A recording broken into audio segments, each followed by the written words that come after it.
అందరికీ నమస్కారం. చంద్రుణ్ణి చూసేవాడికి వెన్నెల కనిపిస్తే వేలెత్తి చూపెట్టేవాడికి మాత్రం చంద్రుల్లో ఉన్న మచ్చే కనిపిస్తుందని ఈరోజు ఒక మాజీ మంత్రి హోమ్ మినిస్టర్ అనిత గారిపైన చేసిన వ్యాఖ్యలు చూస్తే అనిపిస్తుంది. నిజానికి ఆ వ్యాఖ్యలు చూసి నేను చాలా ఆశ్చర్యపోయాను. మనం 2026లో ఉన్నాం. ప్రపంచమంతా ఆర్టిఫిషియల్ ఇంటెలిజెన్స్ గురించి మాట్లాడుతుంది. ప్రపంచ దేశాలు మహిళల నాయకత్వానికి ప్రాతినిధ్యం ఇస్తున్నారు. అంతరిక్ష పరిశోధనల దగ్గర నుండి దేశ పరిపాలన వరకు ప్రతి రంగంలో మహిళలు ముందుండి నడిపిస్తుంటే మన రాష్ట్రంలో మాత్రం ఒక మాజీ మంత్రి మహిళా నాయకురాల గురించి, ముఖం గురించి, మేకప్ గురించి, రూపం గురించి మాట్లాడుతుంటే మీకు ఇంకా రాజకీయ విమర్శలు చేయడానికి టాపిక్సే దొరకలేదా అనిపిస్తుంది. మీరు అభివృద్ధి గురించి మాట్లాడలేక, పరిపాలన గురించి ప్రశ్నించలేక, ఆఖరికి ఒక మహిళ ఎలా కనిపిస్తుంది, ఎంత మేకప్ వేసుకుంది అన్న దాని గురించి మాట్లాడుతుంటే రాజకీయాలు మరీ ఇంత దిగజారాయా అనిపిస్తుంది. అమర్నాథ్ గారు, మీరు మేకప్ గురించి మాట్లాడినా మేం మాత్రం అనిత గారు చేసిన అభివృద్ధి గురించే మాట్లాడతాం. తను ఒక సాధారణమైన టీచర్గా తన జీవితాన్ని మొదలుపెట్టి రాజవరంలో పిల్లలకి చదువు చెప్పుకుంటూ ఒక ఎస్సీ నియోజకవర్గమైన పాయకరావుపేట నుంచి మొట్టమొదటిసారి వితౌట్ ఎనీ బ్యాక్గ్రౌండ్ ఎమ్మెల్యేగా నిలబడి 43,727 ఓట్ల మెజారిటీతో గెలిచారు. అది కేవలం ఓట్ల మెజారిటీ కాదు, ప్రజలు తన పైన పెట్టుకున్న నమ్మకం.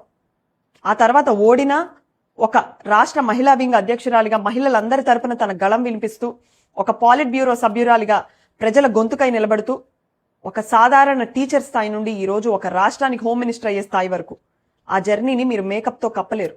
అది తన కష్టంతో, తన చెమటతోని తను రాసుకున్న ఒక చరిత్ర. ఈరోజు తొలిసారి మినిస్టర్ అయినా కూడా కేవలం 2 ఏళ్లలో గంజాయి సాగు నిర్మూలన కోసం ఈగల్ టీంని లాంచ్ చేశారు.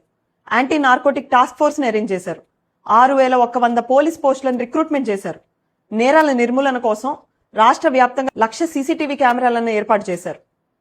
టెక్నాలజికల్లీ అడ్వాన్స్డ్ పోలీస్ స్టేషన్స్ ని లాంచ్ చేశారు.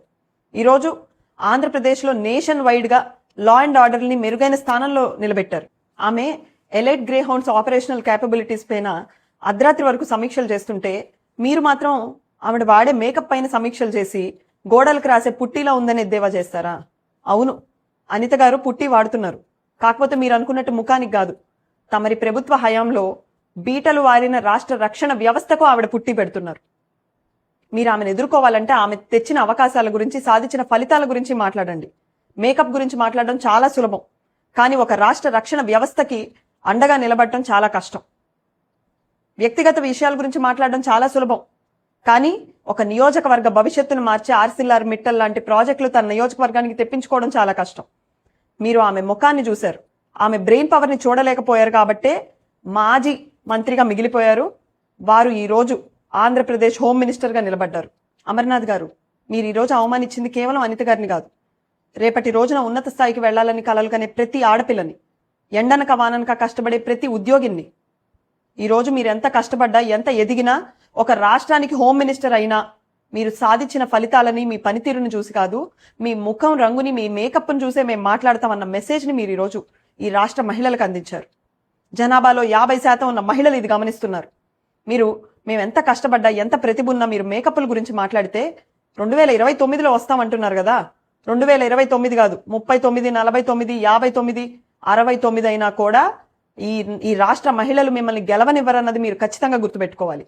ఈరోజు అనిత గారిని అంటే మీరు 1 రోజు 2 రోజులు వార్తల్లో ఉంటారు, కానీ ఆమె చేసిన పనులు చరిత్రలో ప్రజలు ఎప్పటికీ గుర్తుపెట్టుకుంటారన్నది మీరు గుర్తుపెట్టుకోండి. వైఎస్ఆర్సీపీ నాయకులు ఇప్పటికైనా తెలుసుకోవాలి, 2024లో మీరు ఓడిపోయింది కేవలం అభివృద్ధి చేయలేదని కాదు, ప్రజలు మీ భాషను, మీ పనితీరుని, మీ మాట తీరుని ఆమోదించలేదన్న విషయం మీరు తెలుసుకోవాలి. అందుకే అభివృద్ధి చేసే వాళ్ళని ప్రజలు అసెంబ్లీకి పంపించి ముఖారవిందాల గురించి, మేకప్ల గురించి మాట్లాడే వాళ్ళని ఇంటికి పంపించారు. మీరు చంద్రుల్లో మచ్చను వెతికితే ప్రజలు వెన్నెలను చూస్తున్నారన్న విషయాన్ని మీరు ఇప్పటికైనా తెలుసుకోవాలని కోరుకుంటూ నమస్కారం.